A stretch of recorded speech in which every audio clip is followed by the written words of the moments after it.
anything that you guys put out there. Yeah. I'm thinking of, but I don't really know how to like put it for each Sure. one, how to phrase it. Yeah. That for traditional, it's like more open to all the ages, Okay. more accessible to all ages. For like when it's Yeah. versus like non-traditional, you know, like it's new, so there's a whole chunk of a population that don't have it, including like younger kids. And Yeah, good. Yeah. Yeah. But there are like, you know, so many people that are older that like have no idea. Sure. Yeah, sure. Right. I definitely can't picture my 85-year-old grandpa picking up his smartphone to check Facebook for the news. Right. So it's like our generation is more accessible for the non-traditional. Yeah. So non-traditional is more accessible by people who are technologically literate, right? So one, they have to have technology. Two, they have to be, know how to use it. So literate with technology. You have to know how to use it. You got it. That's good thinking. Other things. Sheree, you had a point that actually related to age as well. Do you want to bring that up? Just talking about which one would be more popular, I think it would be both. It just all depends on the age group that you're talking to. Yeah. I was gonna say, did you guys ever say like on the go for like the social media? Like you can give them the go. That's really good. That is really good. So on the go, you can get it wherever you're at. But again, depending on Of course. if it's available. Yes. Why would you? If you live in the desert and there's no Wi-Fi. Right, if there's no Wi-Fi, right? But increasingly there is Wi-Fi lots of places, right? So yeah, good.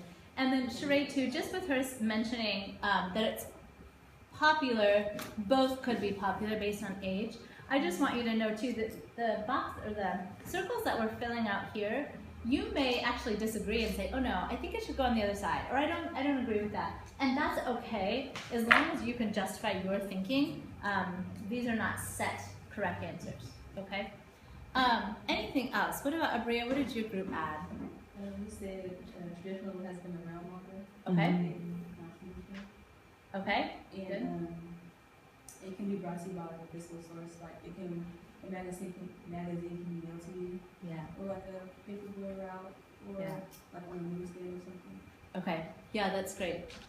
It's been around longer, and that sort of speaks back to this validity or that's the trustworthiness, and it's physical, right? And this is only electronic. I think we. And there's also like people that have a profession in those jobs that we use. Great. That's a good point. So professionals share the news. What would you say on the non-traditional? Who is sharing the news here? Good. And that's not necessarily true because the Fox 12 has a Facebook page and they are professional. True. That's true. That's true. That's true. So I would say in the center, I'm gonna go the non-traditional pages share stuff from the traditional. Yeah. Exactly. Yeah, you're right. And there is lots of overlap, and you're right, for sure. Okay? So there are professionals on both sides, because there are professionals who run Facebook pages. You're right.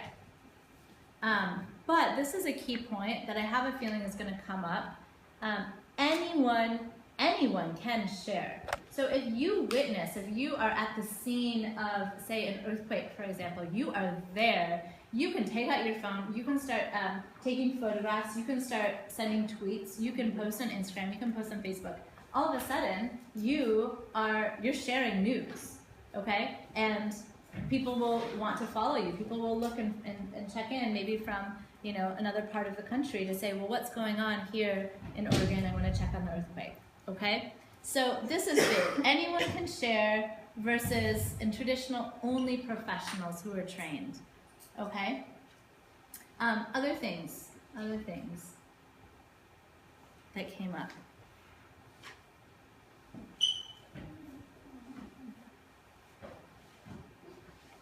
and then I'm going to come back to one point before we move on. Can I just ask you about this, the validity and trustworthiness?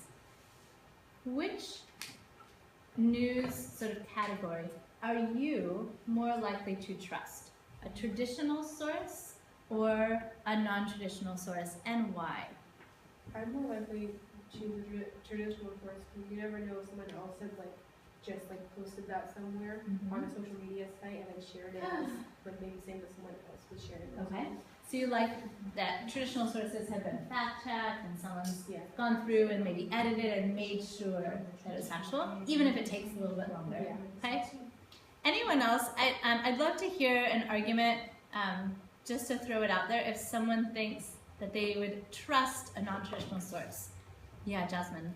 It's I would probably say non-traditional because they can share stuff from the traditional, websites, and then there could be other people who share their thoughts and pictures of what happened. So it's a both, and both worlds have to be. Sure. Honestly, sure. if I'm going to be watching or looking at one, I'm going to be looking at the one on social media because that's the one I want all the time. I don't turn to TV to watch that stuff. Sure. Because by the time on TV, I'm turning on to watch something entertaining. Okay, good. I'm gonna hear from Sheree and Ava, and then we'll move on for a second. Well, I would choose non-traditional because that's what I'm on a lot of the time, and it's with me constantly, and it's never steered me wrong so far. Okay. Okay. So far it has been trustworthy. Those people who are out on the streets doing their reporting, they have been trustworthy to you. Okay, good. Eva. And sometimes I think about not always, but there are situations and things that happen that there are different sides of it that are on the internet versus if there are things about it that the officials or the government want to hide. It comes out on the internet, it doesn't come out on the traditional. Good. So I'm going to just add that here. Maybe there's sometimes some censorship, or like Ava said, the government wants to hide something or not give the full picture. Okay, but the people out on the comes out on the internet. Right. So not It could be giving. keep certain information. Yeah, withholding information. That's good. Withholding. Yeah, withholding from the people, that's good. And then these are, how would you define this side? Sort of people. Both sides. Good. Yeah, exposure. People on the street. So exposure.